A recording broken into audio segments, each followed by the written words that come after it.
और बानी पीटीआई उसके गिर्द घूमते हैं और बात समझ रहे कि लोगों को अगवा किया जा रहा है। भाई अगवा जो हो रहे हैं उसको भी कैमरे के सामने ले आए। आप सबको पता चल रहा है कि अगवा हो रहे हैं, तशद्दुद हो रहा है, उठाया जा रहा है, लेकिन जो अगवा हो रहा है वो वापस असेंबली में तकरीर करता है, वज़ीर-ए-आज़म का दिया हुआ ज़ुहराने में चहकता हुआ शामिल होता है, आपके कैमरों के सामने आता है, आपके सामने चला जाता है, कोई शिकायत नहीं करता। लाए कोई सेनेटर, लाए कोई मेंबर नेशनल असेंबली, जब आप गिनती पूरी बंद है, जो कुछ नतिया गली में और कुछ पेशावर के रेस्ट हाउसों में जबरदस्ती रखे गए हैं, वो कौन है?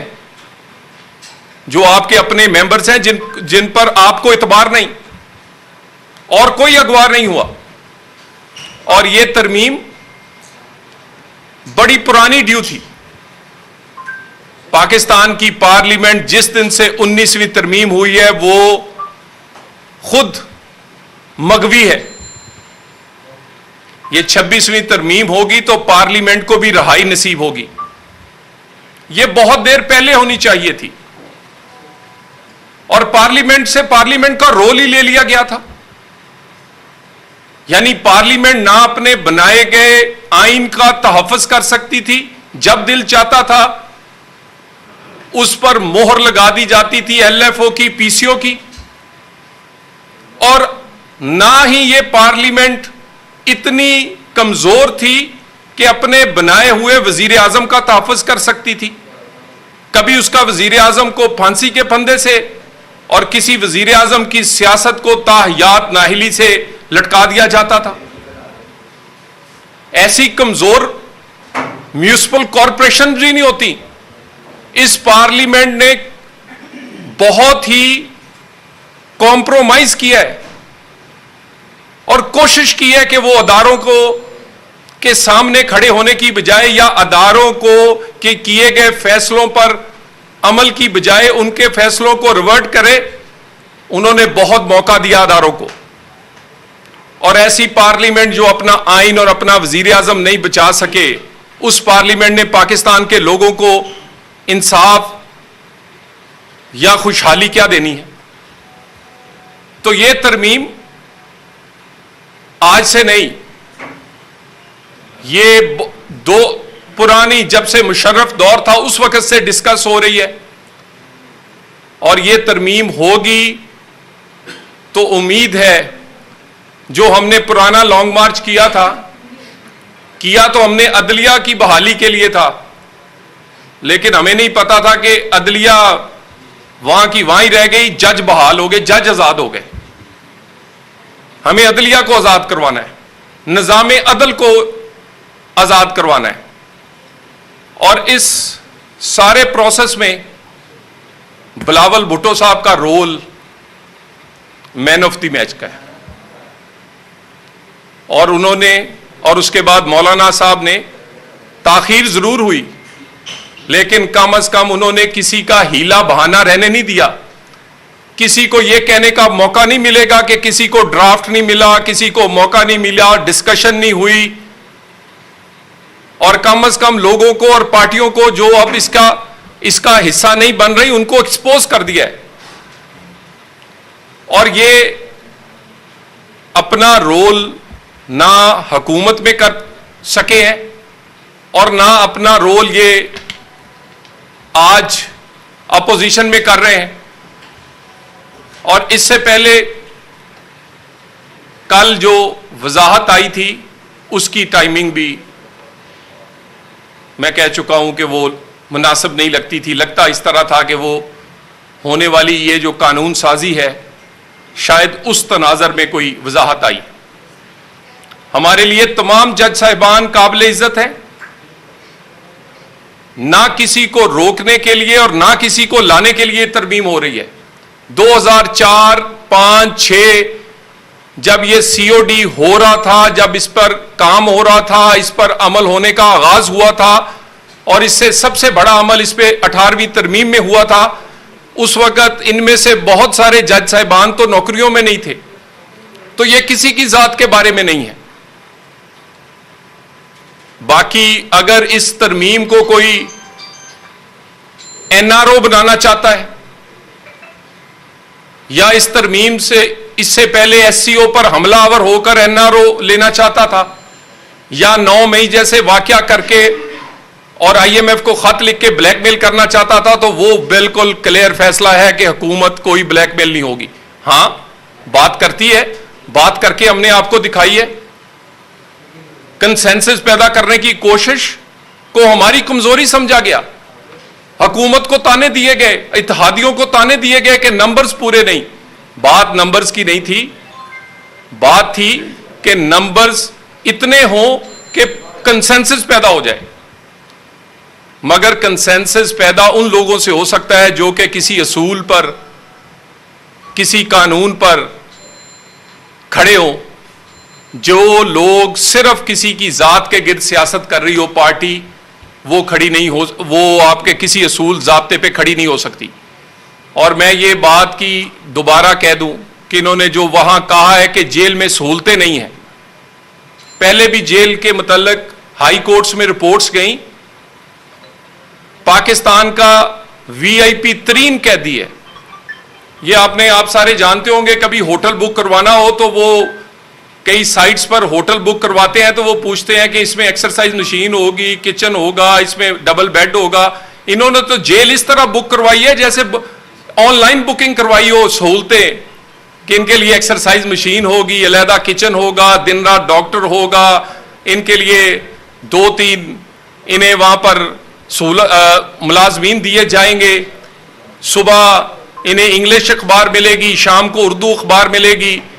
चैनल जो है वो लगातार सारा दिन पीटीवी देखते हैं। इनसे पूछ लें पीटीवी के अलावा कौन सा चैनल देखना चाहते हैं, वो भी उसकी भी तरमीम कर देते हैं। तो कोई ऐसी सहूलत नहीं जो इस वीआईपी कैदी के पास ना हो।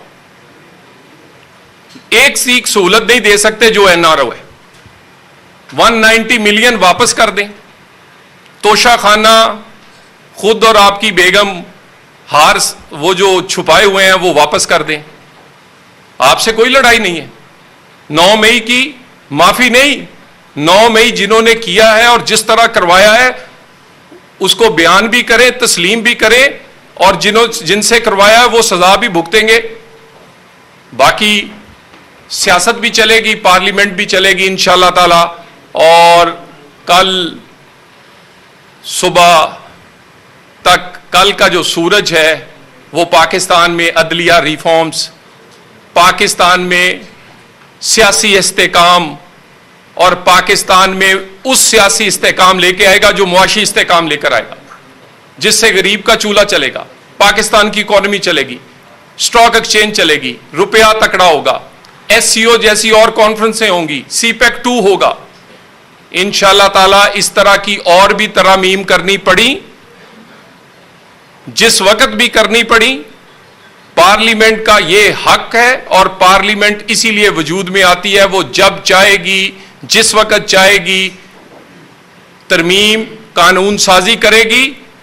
और अगर किसी अदारे के फैसले या किसी अदारे को नोक पलक उसकी ठीक करनी हो और किसी के फैसले ये लगे कि ये आइन और कानून के मुताबिक नहीं, तो उसकी नोक पलक भी पार्लियामेंट सवारेगी और ठीक करेगी कानून साजी से, तरमीम से, अपने इस अमल से। Thank you very much. साहब आप ये बताइए कि आज भी हम ये समझें कि 15 सितंबर को जिस तरह आप तरमीम लाना चाहते थे और जिस तरह उस दिन सुस्ती हुई हुकूमत की, आज कहीं सुस्ती दोबारा तो नहीं होने जा रही?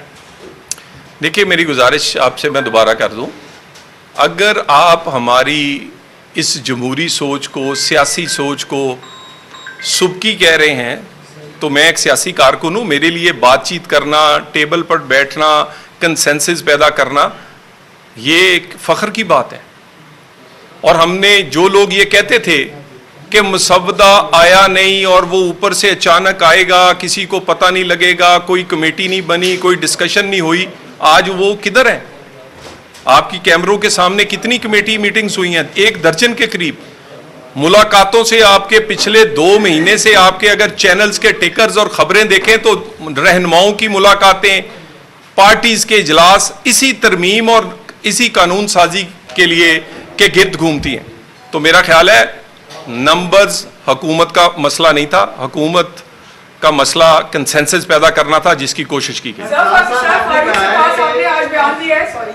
फारूक सत्तार साहब ने आज सुबह एंट्री पे बयान दिया कि आज ये ऊंट किसी करवट बैठ जाएगा और अगर ऊंट नहीं बैठा तो ये ऊंट खैमा फाड़ के जरूर निकलेगा।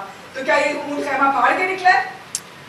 देखिए, ये हमने तो कोशिश पहले भी करते रहे हैं और आइंदा भी करेंगे। एक रुकन वाली पार्टी से लेकर और उस पार्टी का जो कि हमें पता था कि अपोजिशन की सबसे बड़ी पार्टी है लेकिन वो सियासी है ही नहीं, उसको भी मौका दिया है। ऊंट बैठना है या उठना है वो पार्लियामेंट उठाए और बिठाएगी, और वो पार्टियों के हम चाहते थे कंसेंसस से हो सब कुछ, और हम हुकूमत इसमें बहुत हद तक कामयाब हुई है। बहुत हद तक हुकूमत इस बात में उस प्रोपेगेंडे को जायल करने में भी कामयाब हुई है जो कि कहते थे कि ये तरमीम कोई और ला रहा है, ये तरमीम किसी और मकासद के लिए है, इसके ड्राफ्ट और इसकी डिस्कशन और इसका वो तमाम प्रोसेस को बाईपास किया जा रहा है। हमने वो प्रोसेस कर उसको पहली भी तरमीम जो तरमीम हुई है उससे ज्यादा बढ़ के किया है। बाकी आप फिक्र ना करें, इंशाल्लाह सब कुछ ठीक रहेगा। मुशावरत की बात कर रहे हैं, दूसरी तरफ 3 जमातों ने इल्जाम लगाया है कि उनके सेनेटर को जबरी तौर पर हतपला किया गया, जिसमें जुमीयतुल इस्लाम है, मेंगर साहब है, तरीके साहब है। तो ये एक तरफ लापता हो रहे हैं, एक तरफ आप मुशावरत है, किस किस्म की मुशावरत है? मैंने आपसे गुजारिश कर रहा हूं, मैं दोबारा कह रहा हूं, एक खातून सेनेटर पर इल्जाम लगाया गया कि उनको अगवा कर लिया गया। कल वो वजीर आजम के दिए गए जोहराने पे मेरी साथ वाली सीट पर तशरीफ फरमा थी और वो आपके सामने आई हैं, गई हैं। दोबारा भी अगर वोट होगा तो एक आजाद आदमी की तरह वो वोट देंगी। या ये कोई बच्चे नहीं है 10-10, 12-12 साल के कि किसी को कान पकड़ के आप स्कूल भेज देंगे। ये बड़े मंजे हुए सियासी कारकुन होते हैं जो सेनेटर्स और मेंबर नेशनल असेंबली हैं। ये प्रेशर्स लेके, कोई प्रेशर इन पर नहीं, और अंदर जब वो वोट दे रहे होंगे कोई बंदूक वाला उनके सर पे नहीं खड़ा होगा। अब अगर किसी की पार्टी के लोग उसके कहनाकार नहीं हैं तो वो उसका हुकूमत से कोई लेना देना नहीं, और अगर कोई अपने मेंबर्स के सर पे अपना कोई मामला तय करना चाहता है और उसके मेंबर्स नहीं माने तो इसका भी हुकूमत से कोई लेना देना नहीं। सो मैं तो चाहूंगा तरमीम हो जाएगी आपके सामने इंशाल्लाह। उसके बाद भी आपके पास ये अरकान असेंबली आते जाते रहेंगे। कभी पूछे ना, अगवा करने वाला शिकायत नहीं करता और बाकी सारे लोग शिकायत कर रहे हैं। ये पिछले दिनों फैसलाबाद से एक हमारे सादुल्ला साहब MNA हैं PTI से, कहा गया कि उनकी अहलिया को, उनकी खाला को, उनकी बेटी को अगवा कर लिया गया। कमाल करते हैं। उसके बाद उनके घर वालों ने यह कहा कि हमारी इज्जत तो रहने दे, कोई अगवा नहीं हुआ। उनके घर वालों ने इसी PTI के सोशल मीडिया के सामने इस तरह हाथ बांधे कि हमारी इज्जतों से ना खेलो, हमें कुछ नहीं हुआ। तो ये स्टार प्लस का कोई ड्रामा क्रिएट करने की कोशिश ना करें। कुछ नहीं ऐसा हो रहा, जो हो रहा है वो कैमरों के सामने, लोगों के सामने हो रहा है। और अरकान असेंबली बच्चे नहीं होते कि उनसे जोर जबरदस्ती की जा सके। ये बताइएगा कि आपने को आपने मैन ऑफ द मैच करार दिया, तो इसमें नवाज शरीफ का किरदार क्या है? वो स्टेट्समैन है। ये वही तरमीम है जो मियां नवाज शरीफ और बेनज़ीर भुट्टो ने आज से 20 साल पहले जिस डॉक्यूमेंट पे साइन किया था। वो विजनरी लीडर्स हैं जिन्होंने आज से 20-25 साल पहले ये मसवदा लिख कर रखा था, जो आजकल ज्यादातर लोगों के, ज्यादातर पार्टियों का मंशूर है।